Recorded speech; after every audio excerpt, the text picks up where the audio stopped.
warahmatullahi wabarakatuh.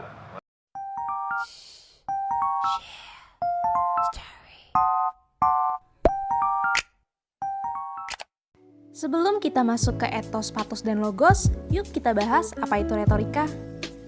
Retorika menurut Aristoteles merupakan kemampuan untuk memilih dan menggunakan bahasa dalam melakukan persuasi. Etos, patos, dan logos merupakan 3 elemen teknik yang menjadi inti dari ilmu retorika.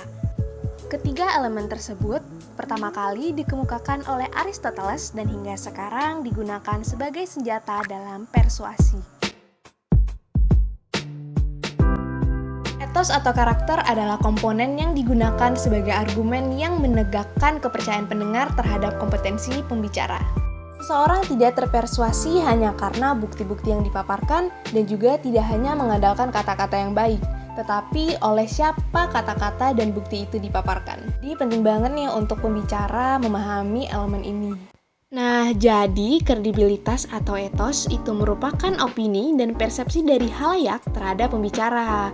Nah, tidak semua orang itu memiliki kredibilitas yang sama ya terhadap satu pembicara. Tapi kredibilitas itu bisa dibangun dari mana sih?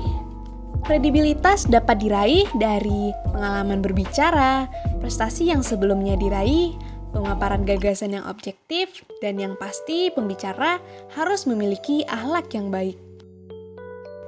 Aristoteles membagi etos menjadi 3 hal, yaitu pertama, kepandaian atau nalar yang baik. Komunikator yang cerdas adalah komunikator yang mampu menyesuaikan diri atau mampu membaca cara berpikir halayaknya untuk kemudian disesuaikan dengan cara berpikirnya. Yang kedua adalah integritas atau moralitas, atau biasa juga disebut sebagai karakter komunikator. Jika seorang komunikator mampu memiliki citra atau karakter sebagai orang yang baik dan jujur, apapun kata-kata yang disampaikan dalam persuasinya, maka halayak cenderung lebih mudah untuk percaya. Yang ketiga adalah niat baik. Unsur ini sangat penting loh karena berkaitan dengan penerimaan pendengar terhadap moralitas dan integritas dari orang yang berbicara. Seorang komunikator mungkin mampu memperlihatkan kecerdasannya, menunjukkan karakter kepribadiannya, akan tetapi belum tentu mampu menyentuh hati halayaknya. Siapa sih contoh orator yang memiliki nilai etos yang tinggi? Yaitu Presiden Soekarno. Soekarno ini memiliki karisma dan kredibilitas yang bukan main loh. Nih cuplikannya.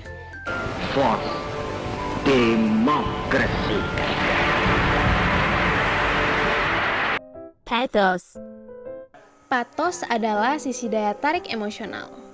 Persuasi orang dengan cara emosional akan lebih cepat diterima dibandingkan dengan cara logika. Menurut Aristoteles, emosi manusia ini sangat bermain loh dalam mempersuasi seseorang. Penyampaian materi dengan pathos akan lebih menguatkan persuasinya dan menjadi penentu dari persetujuan pendengar pada pemaparan pembicara. Persuasi yang menyasar kepada segi emosi bisa dilakukan dengan cara misalnya memaparkan dalam bentuk cerita, analogi, metafora yang mengantar nilai secara simpati. Bisa juga dengan membuat pendengar ikut merasakan rasa bersalah, sedih, marah, takut, bahagia, atau suka. Contoh orator yang menggunakan pathos sangat kental adalah pahlawan kita Sutomo atau biasa dikenal dengan Bung Tomo.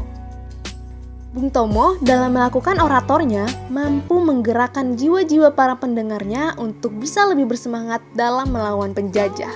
Logos. Logos adalah akal budi atau rasionalitas. Logos menarik sisi rasional dari manusia dan bergantung pada pendengar dalam memproses informasi. Jadi, pembicara dalam berretorika meyakinkan halayak dengan menunjukkan bukti atau fakta-fakta atas argumen yang sebelumnya sudah disampaikan. Ketika ketiga elemen tersebut yaitu etos, pathos, dan logos sudah terpenuhi, maka ketika dalam berretorika kita akan amat mampu dalam membujuk pendengar.